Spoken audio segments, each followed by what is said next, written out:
नमस्कार, मेरा नाम ज्ञानेश्वर है और आपने देखना शुरू किया है लाइव सिटी। मेरे साथ रोज की तरह दिल्ली से जुड़ रहे हैं देश के जाने माने सीनियर जर्नलिस्ट अजीत द्विवेदी जी। अजीत जी, आज तारीख है 23 मई।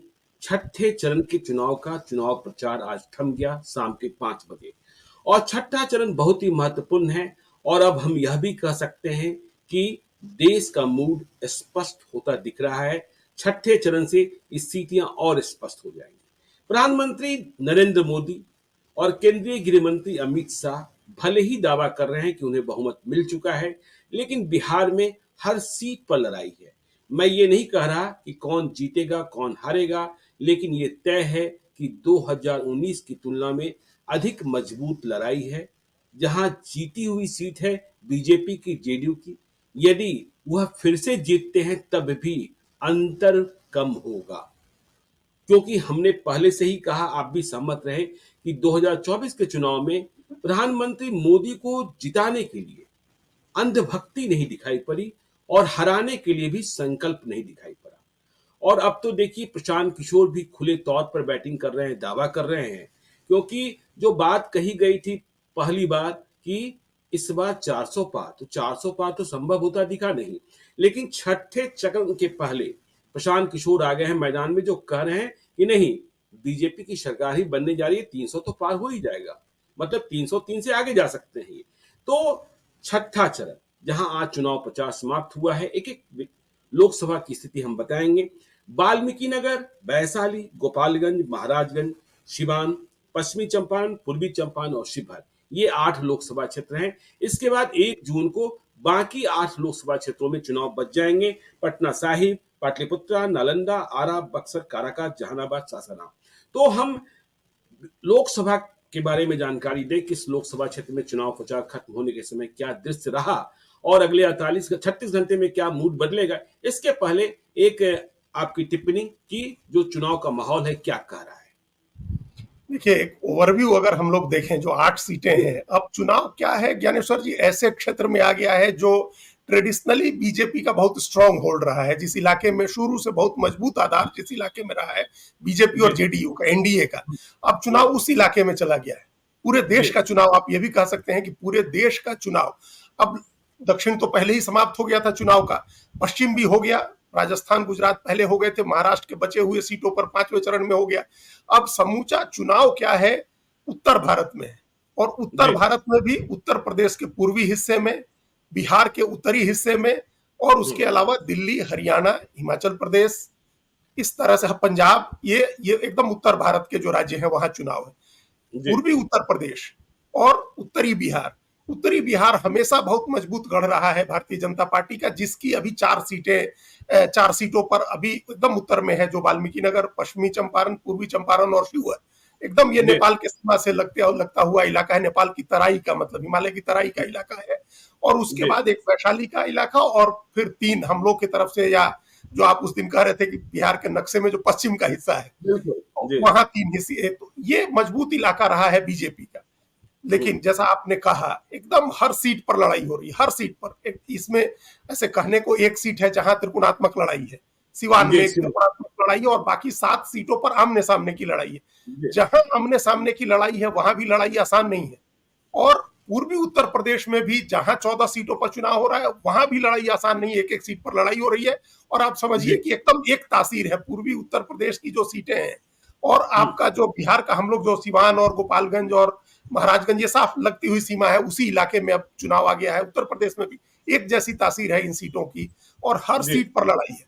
जहां सीधी लड़ाई बता रहे हैं, और वहां भी लड़ाई है। इसलिए लड़ाई है क्योंकि जो हम लोग पहले चरण से चर्चा कर रहे हैं कि कोई मोदी नहीं हो रहा है, कोई जय श्री राम नहीं चल रहा है, न मंदिर का मुद्दा है, न अनुच्छेद 370 का मुद्दा है, न नरेंद्र मोदी की लहर है, न हर घर मोदी है, कुछ नहीं है इस तरह का। एकदम रूटीन का चुनाव है, और जातीय मुद्दों पर candidate centric, issue centric, area centric चुनाव हो गया, और इसी की वजह से लड़ाई हो गई है। वहां लोग, जहां अंडर करंट है, मोदी का नाम ले रहे हैं, लोग मान रहे हैं कि मोदी देश के लिए काम कर रहे हैं, उसको वोट देना है। इसके बावजूद लोग एमपी से सवाल पूछ रहे हैं, कैंडिडेट से सवाल पूछ रहे हैं, और जो अपोजिशन है, जो इंडिया ब्लॉक है, आरजेडी और कांग्रेस है, उसकी भी बात लोग बड़े ध्यान से सुन रहे हैं, बड़े गौर से सुन रहे हैं कि उनका एजेंडा क्या है, वो क्या देने की बात कर रहे हैं, उनका कैंडिडेट कैसा है, उनका कैंडिडेट एक्सेसिबल है कि नहीं है, उसका जातीय सामाजिक समीकरण कैसा है। तो इसकी वजह से ये चुनाव एक एक सीट पर लड़ाई वाला चुनाव हो गया है। नहीं, आप और देखिए वो ना अजीत जी, आप देखिए ना, आज तेजस्वी यादव ने 205वीं सभा की है। 205 सभाओं का उन्होंने रिकॉर्ड बनाया। आज हेलीकॉप्टर के भीतर ही मुकेश सहनी ने उनके लिए तोहफा लाया था, केक कटिंग पार्टी हुई 200 सभाओं का, और 205 पूरे हो गए। और तेजस्वी यादव की हर सभा में भीड़ देखी होगी आपने। देखिए, जब बीजेपी की सभा होती है, प्रधानमंत्री की सभा होती है, अमित शाह की सभा होती है, तो व्यापक इंतजाम किए जाते हैं। लेकिन तेजस्वी यादव की सभा तो खुली सभा होती है, और वहां भी युवाओं की भीड़ सबसे अधिक दिखाई पड़ी। तो देखिए, रोजगार भी एक मुद्दा बना, और तेजस्वी यादव नौकरी देने वाले नेता के रूप में पहचाने गए, इसमें भी कहीं कोई शक नहीं है। और दूसरी बात जो और नोटिस करने की लायक रही, कि बीजेपी के वोटर जो ये मानते हैं कि हाँ, यह चुनाव जो है फिर से मोदी का आना आवश्यक है, लेकिन वे उदासीन हैं। यदि हम शहरों में देखें, वोटिंग पैटर्न देखें, तो बीजेपी के वोटर कम निकल रहे हैं। और पता नहीं इस बार आरएसएस की सक्रियता भी कितनी है। जेपी नड्डा का वह बयान भी चौंकाने वाला था, जब जेपी नड्डा ने इंडियन एक्सप्रेस को कहा कि अब हम आत्मनिर्भर हो गए हैं और आरएसएस सिर्फ बौद्धिक संगठन ही रह गया है, अब हम अपने बूते खड़े हैं। देखिए इसका बड़ा असर हुआ है, व्यापक असर है। जी, और वो पता नहीं उन्होंने किस कॉन्टेक्स्ट में कहा, लेकिन लोगों तक और आरएसएस के समर्थकों तक एक बात पहुंची कि बीजेपी अध्यक्ष ये कह रहे हैं कि अब जरूरत नहीं है आरएसएस की। जी, देखिए जो बीजेपी के ऑर्गेनाइजेशन को समझते हैं उनको पता है कि उसका संगठन महामंत्री जो होता है वो आरएसएस से आता है। केंद्रीय बिल्कुल। संगठन महामंत्री जो है दिल्ली में जो बैठे हैं बीएल संतोष, या पटना में जो बैठे हैं भिखुभाई दलसानिया, या झारखंड बिहार दोनों का काम देखने वाले नागेंद्र जी हैं, या झारखंड का काम देखने वाले हैं जो करमवीर जी, ये सब लोग संघ से आते हैं। जी, और ये बीजेपी के संगठन मंत्री जो होते हैं, जिनको बीजेपी का संगठन चलाने की सबसे बड़ी जिम्मेदारी होती है, वही संघ से आया होता है। जी, तो ये फिर कहने का क्या मतलब है कि संघ की अब संघ पर निर्भर नहीं है। संघ पर तो निर्भरता ऐसी है कि संगठन का महामंत्री ही वहां से आया हुआ है। हम्म, तो ये बात एक एक गलत चली गई, और पता नहीं ऐसे समय पर ये बात हुई, इसका एक मैसेज होगा। देखिए पर्ची बांटने से लेकर के बूथ का प्रबंधन करने तक और लोगों को घर से निकालने तक का काम आरएसएस का वर्कर ही करता है। जी, तो वो एक कारण है, वो एक उदासीनता उसकी वजह से भी होगी। और एक आज ही बड़ा इंटरेस्टिंग डाटा हमने पढ़ा, जो प्रवीण चक्रवर्ती ने लिखा है, वैसे हैं तो वो हाँ, कांग्रेस बिल्कुल, पार्टी के, बिल्कुल। लेकिन उन्होंने एक जो डाटा दिया है वो जी, आई ओपनर है, और लोगों को हम्म, जानना चाहिए है कि एब्सोल्यूट नंबर में इस बार हम्म, 115 सीटें ऐसी हैं जहां पिछली बार से कम वोट गिरा है। जी, एब्सोल्यूट नंबर में वोट की बात बता रहे हैं, हम्म, परसेंटेज नहीं। पिछली बार अगर हम्म, किसी किसी कॉन्स्टिट्यूएंसी में 12 लाख वोट हुआ था, तो इस बार 115 ऐसी है जहां उससे कम पोल हुआ है। जितना जी, पिछली बार हुआ था उससे कम वोट गिरा है एब्सोल्यूट नंबर में। और ये दिखाता है कि उदासीनता कैसी है मतदाताओं के मन में। एक इसका एक ये भी एक इम्प्लाई, ये भी एक निष्कर्ष निकल सकता है कि लोगों ने कम रजिस्ट्रेशन कराया, या लोगों के नाम कट गए उसमें वोटर लिस्ट में से, इसकी वजह से लोग नहीं गए, जी। जो भी। लेकिन 115 सीटों पर तो ये उदासीनता सब जगह बिहार में दिख रही है। हर सीट पर भी कोई उत्साह से लड़ता हुआ, बहस करता हुआ, या वो झंडा बैनर लेकर के मतदान के उत्साह में नहीं दिख रहा है। नहीं, और आप तो बहस की बात कर रहे हैं अजीत जी। मैंने आज ही देखा वीडियो राजदीप सरदेसाई का, बिहार आए हुए थे, और वे पटना में संजय गांधी जैविक उद्यान की सैर करने को गए थे।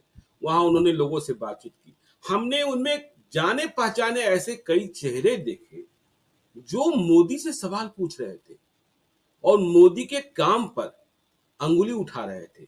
ये वैसे चेहरे थे जो साल भर पहले, 2 साल पहले तक मोदी के बारे में कुछ भी सुनना पसंद नहीं करते थे कि मोदी की कोई बुराई कर दे। तो ये सवाल और ये उदासीनता जो लोग पूछ रहे थे, मुझे देखिए, मुझे शक हो गया कि वे वोट देने जाएंगे कि भी नहीं जाएंगे। तो ये ये बड़ ये बड़ा परिवर्तन है। नहीं, ये बड़ा परिवर्तन है, बड़ा चेंज इसलिए है क्योंकि वो इसके पहले जो अब लोग सहज भाव से आलोचना सुनने लगे हैं प्रधानमंत्री की। जी, सहज भाव से वो भी महसूस कर रहे हैं, और कई बातों पर सहमत होते हुए भी ये कहते हैं कि फिर किसको दे दें, मतलब हाँ, ये विकल्प सवाल अच्छा है, नहीं। ये सवाल है, ये सवाल है। खैर चलिए, लेकिन अब हम सीधे आते हैं सीटों पर, क्योंकि हमारे दर्शक जानना चाह रहे हैं कि चुनाव प्रचार खत्म हुआ है तो आखिर स्थिति क्या है। सबसे पहले हम बात करेंगे वाल्मीकि नगर लोकसभा क्षेत्र की, आपके चंपारण की ही सीट है। और यहाँ लड़ाई जो है, सुनील मेहता जेडीयू के मौजूदा सांसद, और सामने से हैं दीपक यादव, आरजेडी के प्रत्याशी जो बीजेपी में थे, ऐन चुनाव के मौके पर आरजेडी में शामिल हुए। तेजस्वी यादव ने वहां सभा की। चीनी मिल के मालिक हैं। तो वहां की स्थिति आपको क्या बनती हुई दिखाई पड़ रही है? आमने सामने का मुकाबला है, लेकिन कहा जा रहा है कि ब्राह्मणों ने मन बदल लिया है, इसलिए यहाँ स्थितियां और परिस्थितियां एक पक्ष में ज्यादा दिख रही है। देखिए, अब ये अभी हम लोग फिर चर्चा करेंगे इस पर, चुनाव जिस दिन खत्म होगा। ब्राह्मणों को लेकर के अभी दो तरह की जी। खबरें हैं। ब्राह्मण वहां हम्म। कुछ काफी ब्राह्मणों का एक सहानुभूति उनकी है प्रवेश मिश्रा के साथ, जो निर्दलीय चुनाव लड़ रहे हैं, जी। और उनको लग रहा है हम्म। कि पिछली बार वो 18-20 हजार वोट से चुनाव हारे थे उपचुनाव में, और उसके बाद जी। लगातार लोगों के हम्म। बीच काम करते रहे, इसलिए उनके प्रति एक सहानुभूति है ब्राह्मणों में। और वो चुनाव आमने जी। सामने का होने के बावजूद आपने बिल्कुल ठीक कहा कि एक तरफ इसलिए झुकता दिख रहा है जेडीयू के पक्ष में। सुनील जो महतो जी। हैं, बैजनाथ महतो के बेटे, उनके पिता वहां से एमपी होते थे जी। और ये बाई इलेक्शन में भी जीते वहां से। तो वो इसलिए दिख रहा है क्योंकि एक तो दीपक यादव का आरजेडी पूरे उस जो विपक्ष का गठबंधन है उसमें बहुत अच्छा तालमेल नहीं बन सका, बहुत अच्छा समन्वय उनका नहीं बन सका ऑर्गेनाइजेशन के लेवल जी। पर, और वो अभी बीजेपी में थे। तो एक बात हम लोग जिस तरह की चर्चा करते थे सुमन महासेठ को लेकर के झंझारपुर में, उस तरह की चर्चा यहाँ भी बिल्कुल। मतदाताओं में दीपक यादव को लेकर के। और खास तौर से जो एक इलाका है हम्म। बड़ा सिकटा और मैनाटांड़ का, जहां मुस्लिम आबादी है, उस इलाके में इस बात की चर्चा है कि दीपक यादव ने तलवारें बंटवाई थी, उसके वीडियोज हैं बाकायदा, और वो वीडियो उनको बहुत जी। नुकसान कर रहा है। चुनाव में ये वीडियो लोग प्ले कर रहे हैं, जगह जगह दिखाया जा रहा है कि ये बीजेपी में थे और तलवारें बांटते थे, मतलब दंगा करने की इनकी मंशा थी। तो मुसलमानों के मन में भी एक जी। दुविधा बनी हुई है, वो कितने उत्साह में वोट डालेंगे ये नहीं कह सकते हैं। और दूसरी तरफ हम्म। जो एक मतलब अगर कुछ नुकसान होता है ब्राह्मण के वोट का तो वो सुनील महतो को हो रहा है।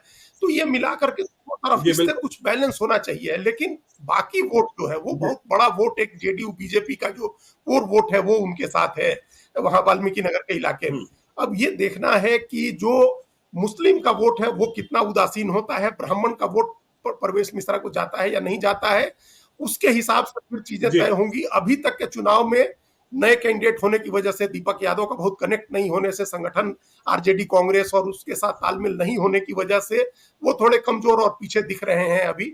लेकिन चुनाव के दिन हम लोग इस पर और बात करेंगे कि ब्राह्मण का क्या रुख रहता है। अगर ब्राह्मण चला गया पूरी तरह से हाँ, जेडीयू के साथ, तो हाँ, जेडीयू के लिए बिल्कुल। बहुत आसान है लड़ाई में। लेकिन हमने 2019 के चुनाव में और 2020 के उपचुनाव में यह देखा कि वाल्मीकि नगर ऐसा लोकसभा क्षेत्र जहां ब्राह्मण बीजेपी के बंधुआ नहीं नहीं, रहे, बिल्कुल एनडीए नहीं के रहे, बंधुआ बिल्कुल नहीं नहीं रहे। रहे। हाँ, हाँ। हाँ। उन्होंने कांग्रेस को वोट यहाँ जेडीयू को नहीं, ही कांग्रेस को वोट दिया, प्रवेश जी। मिश्रा को उन्होंने अच्छा वोट दिया था, अच्छा खासा वोट दिया बिल्कुल। था। जी। जी, चलिए तो आगे चलते हैं। पश्चिमी चंपारण लड़ाई जो है, संजय जायसवाल और सामने से मदन मोहन तिवारी है। संजय जायसवाल बीजेपी के पूर्व अध्यक्ष, संगठन के व्यक्ति और लड़ना जानते हैं, लेकिन मदन मोहन तिवारी कांग्रेस की वे भी कमजोर रणबांकुरे साबित नहीं हो रहे हैं। हाँ, लेकिन एक चर्चा आ रही है कि मदन मोहन तिवारी के पास अंतिम समय में कुछ धन संकट हो गया है और इस कारण व्यवस्थाओं पर असर पड़ रहा है। अब पता नहीं पार्टी ने कितनी मदद की अंत में, क्योंकि बार बार खबरें आ रही थी कि नहीं कुछ मदद भेजिए, और बीजेपी वाले भी परेशान थे कि यदि इन्हें पैसा मिल गया तो ये बहुत अच्छे तरीके से लड़ लेंगे। तो संजय जायसवाल और मदन मोहन तिवारी, ये लड़ाई तो दिलचस्प है। बहुत दिलचस्प लड़ाई है वो, बहुत दिलचस्प लड़ाई है। और एक आप एक बात उसके बारे में लोगों को जानना चाहिए, जो पश्चिमी चंपारण का वो नहीं जानते हैं भूगोल और वहां की जनसंख्या संरचना। वहां अगर जो कोर वोट है मुस्लिम यादव का और उसके साथ मल्लाह है, मल्लाह का वोट वहां बहुत है, वो जुड़ जाए और मदन मोहन तिवारी ब्राह्मण का कुछ भी वोट ले आए तो वहां वो जीतने की स्थिति में आ सकते हैं। और कुशवाहा का भी वोट वहां जा सकता है। है, लेकिन हम सिर्फ इसलिए कुशवाहा, क्योंकि कुशवाहा दोनों तरफ बढ़ सकता है, वहां कैंडिडेट नहीं है कुशवाहा का, तो इसलिए कुशवाहा का। लेकिन ये तो कोर वोट है मल्लाह का, मुसलमान का, यादव का, और उसमें कास्ट के आधार पर अगर मदन मोहन तिवारी को ब्राह्मण का कुछ वोट मिलता है तो ये गेम चेंजर हो जाएगी, वो सीट मुश्किल हो जाएगी संजय जायसवाल के लिए। अब ये है। और दूसरे जो आपने पहले कहा कि जितना अच्छा लड़ना जानते हैं संजय जायसवाल, उतना ही बढ़िया चुनाव लड़ना मदन मोहन तिवारी भी जानते हैं। चुनाव लड़ने के बहुत माहिर खिलाड़ी हैं, उनको प्रबंधन का बहुत ज्ञान रहता है, और उस इलाके में लगातार जीतते रहने से भी एक संजय जायसवाल को लेकर के एक लोगों के मन में जो एंटी इनकम्बेंसी का भाव होता है वो है उनको लेकर के। पहले मदन प्रसाद जायसवाल, हाँ, संजय जायसवाल, लगातार जीतते रहने से एक परिवार के उसका एक असर होता है। और ये जो इलाका है वो बहुत सेंसिटिव इलाका है कुछ मामलों में। एक उनके एडवांटेज ये है कि कि ये दो कम से कम क्षेत्र जो हमको आइडिया है, जिनका रक्सौल और सुगौली, यहाँ ये बड़ा सेंसिटिव इलाका है। बेतिया भी कुछ हद तक सांप्रदायिक रूप से भी बहुत सेंसिटिव इलाका है और छोटी छोटी बातों पर पोलराइजेशन हो जाता है। अगर कुछ ऐसा पोलराइजेशन होता है, कम्युनल चीजें होती हैं, लोग बता रहे हैं कि प्रधानमंत्री की सभा होने के बाद कुछ माहौल बदला है उस इलाके में। और एक दूसरी खबर ये आ रही है कि मल्लाहों के वहां एक बड़े नेता है ओम प्रकाश चौधरी, उनको बीजेपी में जोड़ा जा रहा है, या जुड़ गए या जुड़ने वाले हैं, कुछ अभी हमको एग्जैक्ट पिछले 24 घंटे का आइडिया नहीं है, लेकिन ये चर्चा हो रही थी। तो वो ओम प्रकाश चौधरी का बड़ा असर है। ये कहा गया है कि रामचंद्र सहनी जहां से जीते थे, सुगौली सीट थे, वहां से वो कैंडिडेट हो सकते हैं बीजेपी में शामिल होकर के। तो ये चर्चा है। अगर वो ऐसा कुछ होता है और मल्लाह वोट तोड़ने की कोशिश होती है, बीजेपी के पक्ष में ले जाने का प्रयास कुछ भी होता है, तब तो फिर लड़ाई थोड़ी आसान होगी संजय जायसवाल के लिए। लेकिन अभी लड़ाई फंसी हुई है। और जो आपने वो भी कहा कि जो धन का प्रबंधन अगर वो नहीं होता है, उसमें पिछड़ते हैं। आजकल ये एक बहुत जरूरी तत्व हो गया है कि आपके कार्यकर्ताओं को उनका बस्ते के साथ अच्छा खासा पैसा जाए, उनका डीजल पेट्रोल का खर्चा, खाने पीने का खर्चा, इस गर्मी में कोल्ड ड्रिंक से लेकर के और तमाम चीजों का बंदोबस्त अगर वो नहीं होता है तो लोग नहीं जाएंगे। वोटर्स को निकालने के लिए आप बिना एसी की ही गाड़ी हो, लेकिन गाड़ी तो हो जिसमें लोग बैठ करके जाएं। और ये बड़ा सा ग्रामीण इलाका है, पूरा ग्रामीण इलाका है, बहुत लंबा लंबा दूरी पर बसे हुए हैं। ये पश्चिमी चंपारण भूगोल के लिहाज से बहुत बड़ा है, भौगोलिक एरिया पश्चिमी चंपारण विधानसभा का। तो दूर दूर बूथ से दूर दूर तक है लोगों का घर। तो उधर से लोगों को ले आए, आप ले आकर के और वोट डलवाएं। ये प्रबंधन बहुत जरूरी है। अगर ये प्रबंधन करते हैं मदन मोहन तिवारी, तब तो कुछ ठीक है। अगर उसमें धन की कमी हो जाती है, प्रबंधन नहीं होता है, और पूर्वी चंपारण पश्चिमी चंपारण दोनों सीटों का ध्यान में रख के अगर मल्लाह वोट मैनेज करती है बीजेपी बहुत सांस्थायिक तरीके से, तब फिर संजय जायसवाल, मदन मोहन तिवारी पिछड़ जाएंगे। अन्यथा वो भी अभी लड़ाई में है। नहीं, देखिए, लेकिन चुनाव प्रचार खत्म होने तक जो हमारी जानकारी है, हिंदू मुस्लिम वहां नहीं हो पाया है। और आपको याद होगा 2019 के चुनाव में अजीत जी कि एक मुस्लिम बस्ती में घिर गए थे संजय जायसवाल, और इसके बाद चुनाव के दिन ही फिजा बदल गई थी कि ऐसा लग रहा था कि मुसलमानों ने संजय जायसवाल को घेर लिया तो हिंदू इकट्ठा हो गए, जो नाराज थे हुए भी। तो चुनाव प्रचार तक हिंदू मुस्लिम नहीं हो पाया है। यह इंडिया ब्लॉक की बड़ी उपलब्धि है। देखिए, आपने ओम प्रकाश चौधरी, ओम प्रकाश सहनी की बात की। मुझे खबर है कि वे मोतिहारी से शायद चुनाव भी लड़ना चाहते थे वीआईपी से। जो भी हुआ, मनीष कश्यप को बीजेपी में शामिल कराया गया, लेकिन मनीष कश्यप शामिल तो हुए बीजेपी में, बेतिया से चुनाव लड़ना चाह रहे थे, लेकिन बेतिया नहीं आए क्योंकि परिस्थितियां विपरीत हो जाती। जिस संजय जायसवाल के खिलाफ आप इतना बोल रहे थे, अब उनके लिए वोट कैसे मांगते। तो उन्होंने अपने को मनोज तिवारी के साथ ही इंगेज रखा है। तो ये तो पश्चिमी चंपारण की स्थिति है। पूर्वी चंपारण आते हैं, भीष्म पितामह चंपारण के राधा मोहन सिंह क्या घिर गए हैं? सामने राजेश कुशवाहा है वीआईपी के, या फिर से राह आसान है? लोग मान रहे हैं अंतिम चुनाव है, इस बार जाने दो। देखिए, वो एक चर्चा, दोनों तरह की चर्चा। और ये हम लोग हर सीट पर आप सुनेंगे कि गिर गए। हर सीट को लेकर के ये चर्चा है। और ये गलत नहीं, चर्चा नहीं ऐसी कि हवा में है, वो सचमुच वोट मोबिलाइज हो रहा है दोनों तरफ से। और इसी की वजह से हर सीट पर कांटे की या नजदीकी लड़ाई दिखाई दे रही है। तो एक परसेप्शन ये भी है कि राधा मोहन सिंह भी घिर गए हैं।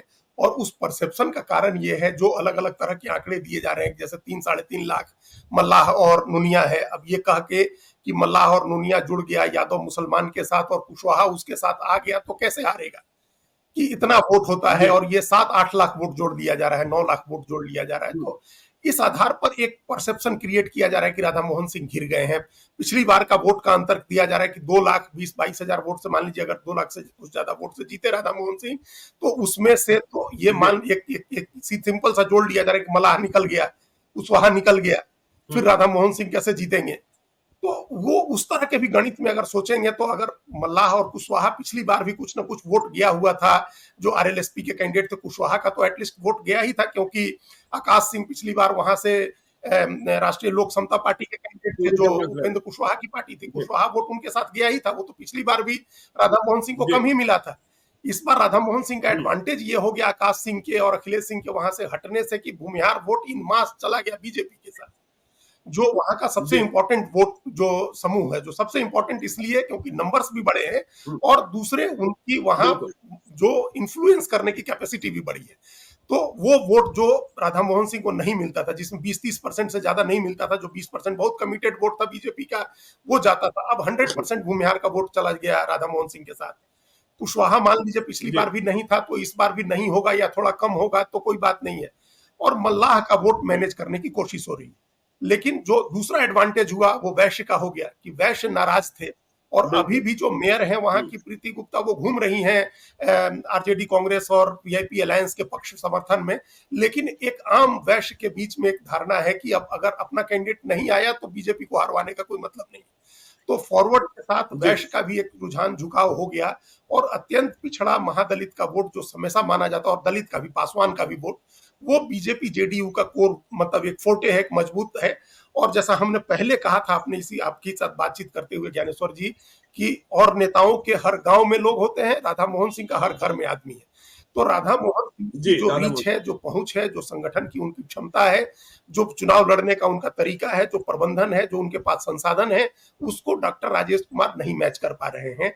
और डॉक्टर राजेश कुमार कोई ऐसे उत्साह जगाने वाले कैंडिडेट नहीं हुए। बात हम बार बार कहते हैं कि उनकी, हाँ, तो शालिनी मिश्रा ने वहां बिल्कुल हरा दिया था बिल्कुल चुनाव बिल्कुल, ना। जब विधानसभा चुनाव आप हाँ हार गए हाँ, वहां, और जब जीते भी थे तो जेडीयू आरजेडी एक साथ थे। केसरिया से। जेडीयू आरजेडी जब जी साथ मिल करके लड़े थे, आरजेडी जेडीयू कांग्रेस तीनों मिल करके जब साथ लड़े थे, तब डॉक्टर राजेश कुमार जीते थे केसरिया से 2015 में। बिल्कुल। उसके बाद हार गए 20 में। हम्म। तो आप आजमाए हुए कैंडिडेट हैं एक विधानसभा में।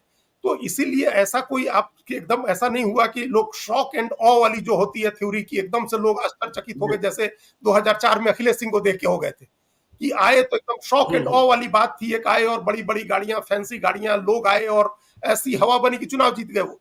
तो उस तरह की स्थिति नहीं जी बनी है। तो 1999 से लेकर के ये 2024 तक एक बार वही राधा मोहन सिंह हारे थे 2004 में, जब ये शॉक एंड ऑ वाली थ्योरी काम कर गई थी, जब अखिलेश सिंह आए तब। जी इसके बाद नहीं हारे हैं 99 बिल्कुल। से लेकर के अभी तक वो। तो इस बार भी अभी पलड़ा बहुत अच्छे से उनके पक्ष में झुका हुआ दिख रहा है पूर्वी चंपारण में। वो फार अहेड दिख रहे हैं अभी अपने जो प्रतिद्वंदी है डॉक्टर राजेश कुमार से। नहीं ठीक है। और देखिए देखिए मैं बार बार कह रहा हूँ, हम लोग ये जोर ले रहे हैं कि अरे हाँ, वैश्य हैं, कुर्मी हैं, कोयरी हैं, ब्राह्मण हैं, भूमिहार है, राजपूत है, लेकिन इस चुनाव में महिलाओं की एक जाति, अलग जाति उभरी बिल्कुल है। और उनके मुद्दे अपने हैं, उनकी सोच अपनी है, वे वोट अलग तरीके से कर रहे हैं। और यह चौंकाने वाला रिजल्ट हर लोकसभा क्षेत्र में दे सकता है, प्रभावित कर सकता है। खैर चलिए आगे चलते हैं। गोपालगंज सुरक्षित क्षेत्र, यहां से भी वीआईपी के उम्मीदवार हैं चंचल पासवान, अचानक से प्रकट हुए। और सामने से हैं आलोक कुमार सुमन, जेडीयू के मौजूदा सांसद भी हैं। इनके खिलाफ एंटी इनकम्बेंसी बहुत थी, लेकिन उम्मीदवार बिल्कुल नया आया, किसी को समझ में ही नहीं आ पाया कि उम्मीदवार हैं कौन, पृष्ठभूमि क्या है, और किस तरीके से उम्मीदवार बने। यह भी नहीं कह सकते कि यहाँ पहले से, अब देखिए लालू यादव का गृह जिला है, लेकिन लालू यादव इस सीट को अपने पास नहीं रखते, आरजेडी के पास नहीं रखते हैं। कभी साधु यादव चुनाव जीत गए थे, इसके बाद परिसीमन हुआ, 2004 में ही जीते थे, परिसीमन हुआ तो यह क्षेत्र ही सुरक्षित करा दिया गया कि साधु यादव लड़े ही नहीं लड़े। तो अब ये चंचल पासवान बनाम आलोक कुमार सुमन, और लोग कह रहे हैं कि आलोक कुमार सुमन को फायदा मिल गया क्योंकि सामने से कोई मजबूत खंभा टकराने को नहीं आया। देखिए ये बात एकदम ठीक है। और हम लोग इसके पहले भी जब चर्चा किए थे बीजेपी की सीटों की, जब हम लोग चर्चा कर रहे थे, तो हम लोग चर्चा कर रहे थे इस सीट को लेकर के। जब वीआईपी के उम्मीदवार की चर्चा हुई तो आपने एक जो बड़ा अच्छा जुमला कहा कि उम्मीदवार कच्चा है। तो बच्चा नहीं कच्चा बचा है। उम्मीदवार है जिसको आइडिया नहीं है, क्षेत्र का भी आइडिया नहीं है, जी वहां की डेमोग्राफिक स्ट्रक्चर का भी आइडिया नहीं है, सामाजिक समीकरण को साधने में इंडिविजुअली री आउटरीच करके, उम्मीदवार का जो होता है कि आउटरीच करके अपने मतदाताओं के बीच जा करके जो एक अपना एक जो कनेक्ट बनाने का होता है, वो नहीं है उम्मीदवार का, पहले से भी नहीं है। जी। और चुनाव के बीच में भी ऐसा कुछ हम्म। नहीं दिखा है। और दूसरी बात यह है जो मोतिहारी में भी है, जो पूर्वी चंपारण में, मतलब वहां भी क्या जी है कि सब आदमी को पर्स छाप पहचानने में बड़ी दिक्कत हो रही है।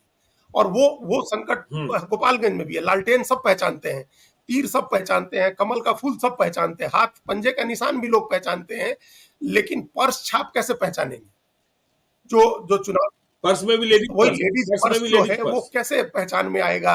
और खोजने में, अब जैसे मोतिहारी में कई राजेश कुमार के नाम से कैंडिडेट हो गए चंपारण में। अब या तो पर्स छाप खोजिए, नहीं तो राजेश कुमार खोज करके किसी पर बटन दबा दीजिए। तो ये यहाँ गोपालगंज, अब काराकाट में देखिए, काराकाट में तो ऐसी स्थिति हो गई है, दो राजा राम सिंह खड़े बिल्कुल हो गए बिल्कुल हैं। एक ही नाम के दो हाँ लोग। हाँ। और देखिए आपने चुनाव चिन्ह की बात की, उपेंद्र कुशवाहा का चुनाव चिन्ह गैस सिलेंडर है और जो दूसरे नकली वाले राजा राम सिंह खड़े हैं उनका चुनाव चिन्ह गैस गैस चूल्हा हो चूल्हा, गया हाँ। है। बताइए, सिलेंडर एक आदमी का और हाँ, चूल्हा एक आदमी का, इस तरह का हो गया। हाँ, हाँ, हाँ। तो ये तो तो गोपालगंज गोपालगंज में भी अब लोगों को एक तो पहले तो कैंडिडेट को पहचान करवाइए कि ये कैंडिडेट आए हैं भाई, ये चंचल पासवान है, ये आए अभी लैंड किए जी, यहाँ, और ये पर्स छाप लेकर के आए हैं। जी, तो कैंडिडेट की भी पहचान कराइए और उसके चुनाव चिन्ह की भी पहचान कराइए। तो इतना समय नहीं था और ये सब डिसाइड करने में बहुत समय बीत गया। आखिरी वक्त में आकर के अलायंस हुआ, उस अलायंस के बाद भी टिकट देने में भी देरी हुई, तो वो नहीं कनेक्ट हो सका जनता का, न कैंडिडेट का हो सका, न उसके चुनाव चिन्ह का हो सका। तो और समन्वय वही भी नहीं कोई बन पाया, समन्वय आरजेडी वाले ही नहीं कोई दिखते हैं। समन्वय जी, नहीं, आरजेडी कांग्रेस और वीआईपी के बीच में कोई ऐसा समन्वय नहीं, कोई एक कोहेसिव कैंपेन का वो नहीं चल रहा है कि बहुत तालमेल के साथ और बड़ी ताकत से लड़ रहे हैं। इसलिए इस सीट पर भी आलोक कुमार सुमन को एडवांटेज है गोपालगंज में, कैंडिडेट की वजह से ऐसा हो गया। चलिए अब चलते हैं सिवान, बहुत ही हॉट सीट और यहाँ क्या होगा। देखिए, निर्दलीय हिना साहब हैं, शहाबुद्दीन की पत्नी, और सामने हैं विजय लक्ष्मी देवी, जेडीयू की प्रत्याशी, रमेश सिंह कुशवाहा की पत्नी। रमेश सिंह कुशवाहा भी पुराने माले वाले हैं। शहाबुद्दीन की पत्नी हिना साहब, शहाबुद्दीन तो अब है नहीं, और विजय लक्ष्मी रमेश सिंह कुशवाहा की पत्नी। तो शहाबुद्दीन का भी इतिहास है, रमेश सिंह कुशवाहा का भी इतिहास है। एक मृत इतिहास है, एक जीवित इतिहास है। और तीसरे हैं अवध बिहारी चौधरी, आरजेडी के प्रत्याशी। सिवान एक ऐसा लोकसभा क्षेत्र जहां एम वाई समीकरण कभी काम नहीं करता है।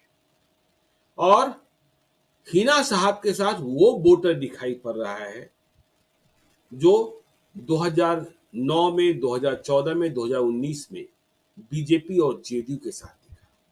2009 के पहले के चुनावों में जब माले बनाम किसानों का संघर्ष था, तब शहाबुद्दीन के साथ, मतलब हम सबन वोटरों की बात कर रहे हैं। और यहां सबन वोटरों के पास ही कुंजी है कि ये जिधर गए, हमने देखा, आपने देखा कि हिना साहब को किसी भी रंग से कोई फर्क, कोई परहेज महसूस नहीं हुआ।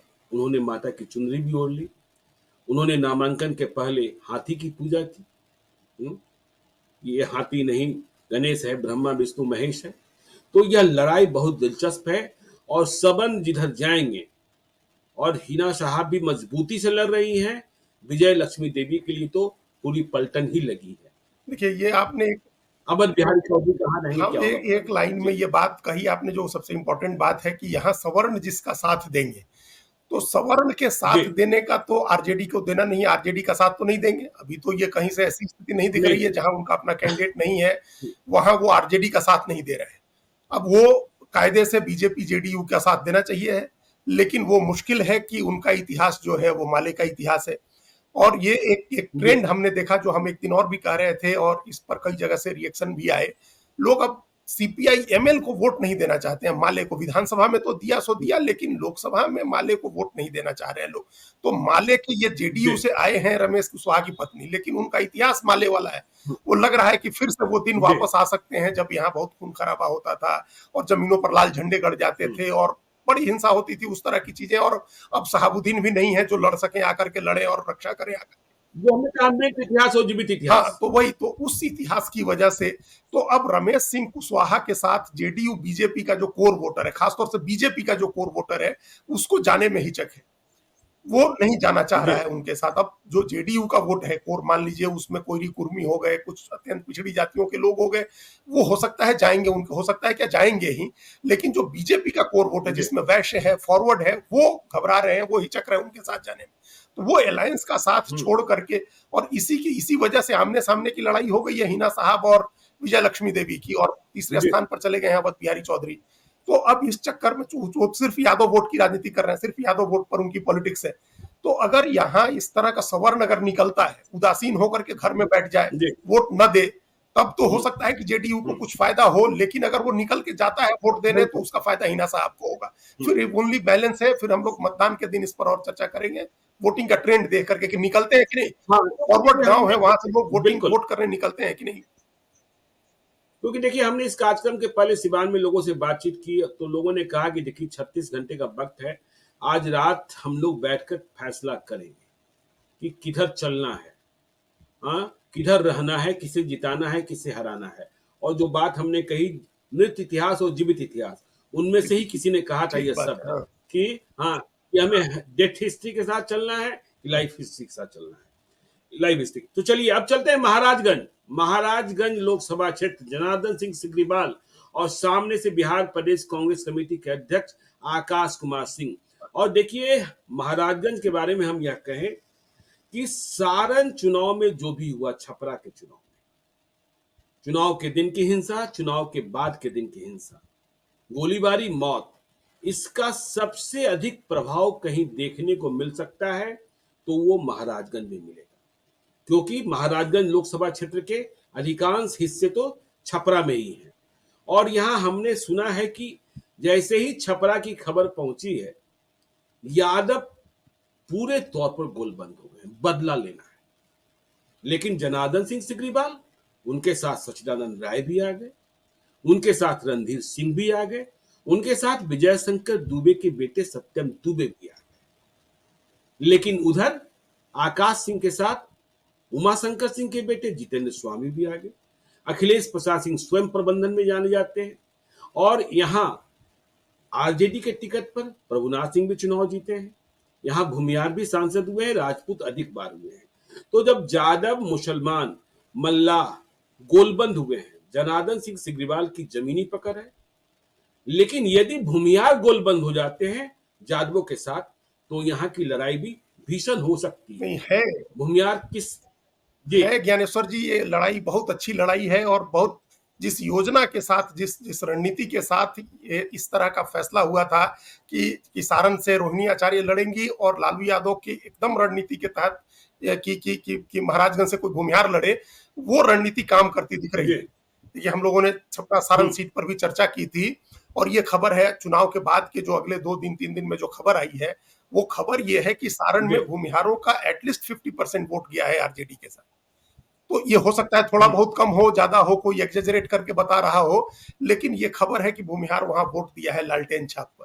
ये एक बड़ी बड़ी बात है। अपनी जाति का उम्मीदवार नहीं होने के बावजूद, यादव उम्मीदवार होने के बावजूद, लालू यादव की बेटी को भूमिहारों ने अगर वोट दिया है सारण में, तो ये अपने आप में ये इंश्योर करता है कि यादव पूरी तरह से महाराजगंज में अखिलेश प्रसाद के बेटे को, आकाश को वोट दे। चूरा दही एक हो सकता तो है। जब अब दूसरी बात कि अगर अखिलेश प्रसाद सिंह के कहने पर या उनके असर में आकर के, उनकी रणनीति के असर में आकर के भूमिहार अगर सारण में वोट दे सकता है लालू यादव की बेटी को, तो उनके बेटे को तो देगा ही देगा। उनके बेटे को क्यों नहीं देगा जब उनके असर में सारण में यादव को वोट दे रहा है? तो इसलिए हमको लग रहा है कि वहां भूमिहार का वोट तो जाएगा आकाश प्रसाद सिंह के साथ। बीजेपी के साथ वही 10-5%, 20% जो एकदम कमिटेड, आइडियोलॉजी को लेकर के कमिटेड जो वोटर है, वो जाएगा बीजेपी के साथ। बाकी तो देखिए बिहार में हम लोग हमेशा एक बात सुनते हैं कि अधिकतर लोग जात पार्टी होता है, पार्टी का एक विचारधारा अलग होती है, बाकी लोग जात पार्टी होते हैं। तो विचारधारा वाले लोग तो जाएंगे हो सकता है बीजेपी के साथ, लेकिन अधिकतर लोग आकाश को वोट करेंगे और यादव पूरी तरह से एग्रेसिव होकर के उनको वोट करेगा। अगर प्रबंधन कर लेते हैं, मुसलमान के लिए कहने की जरूरत नहीं है, वो करेगा। अगर मल्लाह वोट का प्रबंधन कर लेते हैं अखिलेश प्रसाद सिंह की, वो आए निकल के वोट कर दे, तो वहां कुछ भी हो सकता है। गिरिजा देवी के बाद फिर क्या पता क्या हो जाए, महाराजगंज से वहां कोई भूमिहार जीत जाए। चलिए देखिए वो तस्वीर भी वायरल हो गई है बैद्यनाथ पांडे और गिरिजा देवी की, और कहा जा रहा है कि 2024 में। हाँ चलिए अब चलते हैं शिवहर, वैशाली के पहले शिवहर की चर्चा कर लें। लवली आनंद मोहन की पत्नी और सामने से रितु जायसवाल, 2 महिलाओं की टक्कर। और शिवहर में तराजू जो है वह वैश्य के पास है कि जिधर वैश्य चढ़ गए उधर फैसला आ सकता है, क्योंकि बाकी वोट तो गोलबंद ही है। अब रितु जायसवाल को उनकी जाति वाले वोट देते हैं कि नहीं देते हैं, आनंद मोहन को राजपूत दे रहे हैं। हाँ अब यह देखना होगा कि ठाकुर का कुआं का कोई असर तो नहीं हो गया ब्राह्मणों में, यह बात भी देखनी होगी। देखिए तो ये लड़ाई भी दिलचस्प। हम लोग जेडीयू की सीटों पर जिस दिन बात कर रहे थे उस दिन तक ये रिपोर्ट थी और हमने कहा भी था कि ब्राह्मण जो है, कुछ ब्राह्मण वहां नाराज हैं इस बात को लेकर के कि जी ठाकुर का कुआं वाले मामले पर इन्होंने मनोज झा के लिए क्या क्या कहा था, उसको लेकर के ये एक हाँ नाराजगी है। लेकिन आसपास के जो सीटों पर जब देख रहे हैं हम लोग, और आसपास पर जहां वोटिंग हो गई जैसे सीतामढ़ी में, और जहां होनी है मोतिहारी पूर्वी चंपारण में, वहां कोई ब्राह्मण का वोट नहीं टूट रहा है, बीजेपी के साथ ही है, पश्चिम जी चंपारण अलग है। हम्म तो उसकी वजह से हम्म अंत पंत ये होगा कि वो कैसे वोट दे जाकर के आरजेडी को, तो वो वोट आएगा, वो नाराजगी के बावजूद वो वोट आ जाएगा आनंद मोहन सिंह के साथ, मतलब लवली आनंद के साथ। और जी आनंद मोहन ने मैनेजमेंट अच्छा कर लिया है चुनाव का, वो बहुत, उसके बाद कोई ऐसी बदमजगी वाली बात नहीं हुई, जो चुनाव शुरू होने के समय जो बातें थी वैसी नहीं हुई है। और एक खबर ये भी है जी कि बीजेपी के शीर्ष नेतृत्व से पवन जायसवाल को एक मैसेज गया है कि आप गड़बड़ी नहीं होनी चाहिए आपके क्षेत्र में, जो ढाका उनका हम्म, विधानसभा क्षेत्र है, जी जो इसी शिवहर लोकसभा में आता है। और उनके बारे में कहा जा रहा था कि वो बहुत नाराज हैं, और पवन जायसवाल, पवन हाँ माफ जायसवाल करिएगा, पवन जायसवाल। जी तो उनके लिए ये मैसेज हो गया है पवन जायसवाल को बीजेपी के शीर्ष नेतृत्व से ऊपर से, कि आपके यहाँ गड़बड़ी नहीं होनी चाहिए, क्योंकि आगे फिर विधानसभा का जी चुनाव भी आ रहा है और आपको चुनाव लड़ना है। तो वो भागदौड़ करते दिख रहे हैं, हम्म जो पहले वो बैठ गए थे वो हम्म, भागदौड़ कर रहे हैं कि वैश्य का वोट वो करवा सकें, जेडीयू के साथ ले जा सकें। लेकिन वैश्य का कैंडिडेट है ऋतु जायसवाल, यंग है, उन्होंने एक क्षेत्र में, छोटे से क्षेत्र में काम करके एक मॉडल दिखाया है काम करने का, तो उनके प्रति भी जी लोगों की एक जिज्ञासा है, लोग कौतूहल है, लोग उनको चाहते हैं कि एक ऐसी ऐसी भी आए जिसको हम लोग आजमाएं एक बार।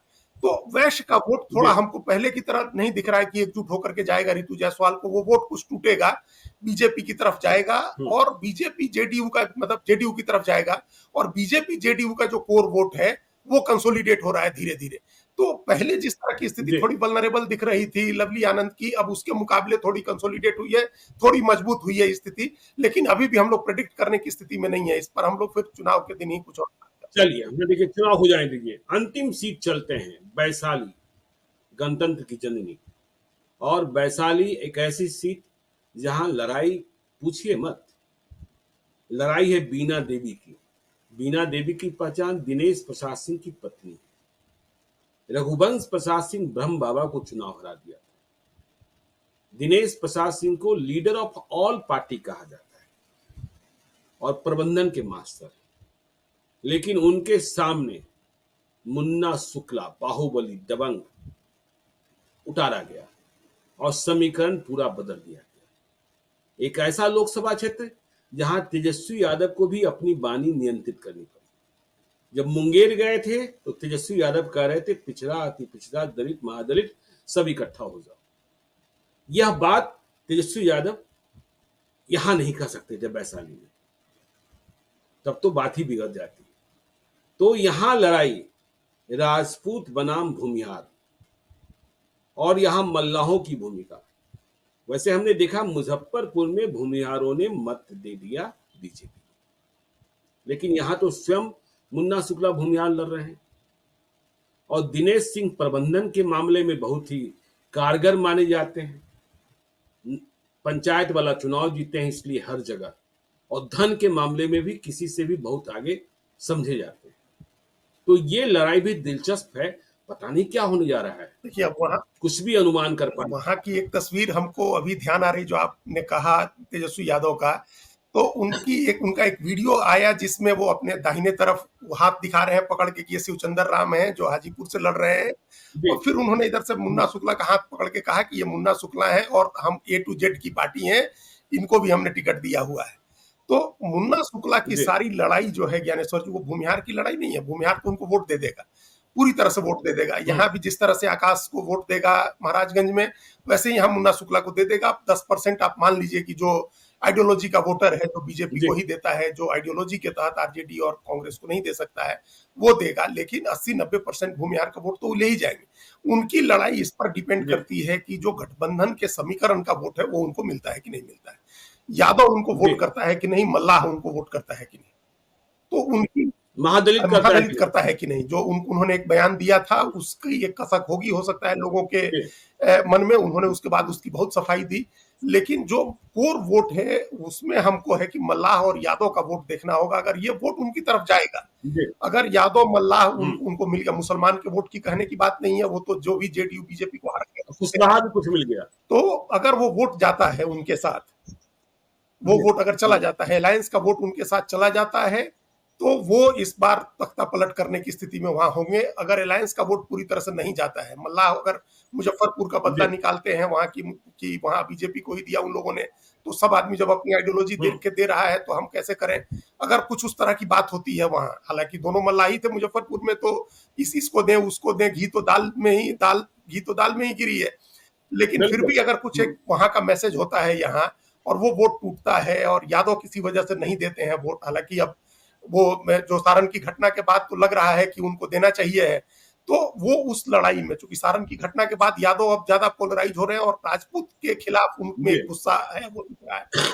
तो उसकी वजह से अगर ये होता है कि यादव मुसलमान प्लस मल्लाह और भूमिहार का वोट ये अपने साथ ले आते हैं, तो फिर ये अब स्टेज भी कर सकते हैं। अभी कुछ कह नहीं सकते हैं, अभी चूंकि दोनों तरफ से आपने बताया कि जो दिनेश सिंह है उनका असर उस पूरे इलाके में, वैशाली मुजफ्फरपुर आदि, उस बिल्कुल पूरे इलाके में असर लीडर है। ऑफ ऑल पार्टी, सारी सारी पार्टियों उनका में छह। सद्भाव है, हर कास्ट के प्रति के साथ उनका सद्भाव है, संसाधन प्रबंधन के भी माहिर व्यक्ति हैं, और सभी जातियों के साथ संबंध भी नहीं, है उनके। संसाधन प्रबंधन की बात आप कर रहे हैं अजीत जी। देखिए, इस कार्यक्रम को रिकॉर्ड करने के पहले मैं जब वैशाली में बात कर रहा था तो लोगों ने बताया कि देखिए अभी तो चुनाव प्रचार खत्म हुआ है ना, आज रात को बोरा खुलेगा और बोरे में से गांधी जी निकलेंगे। तो कौन कितना बोरा खोलता है यह देखने की बात होगी। उसके बाद मिजाज स्पष्ट होगा कि बोरे की ताकत किस पक्ष में कितनी रही। हाँ, तो वही अगले और बोरे की ताकत, जी जी, और बोरे की ताकत में किस कौन भारी हो जाता है यह हम और आप समझते हैं, लेकिन चुनाव तक प्रतीक्षा करना होगा 25 तारीख को।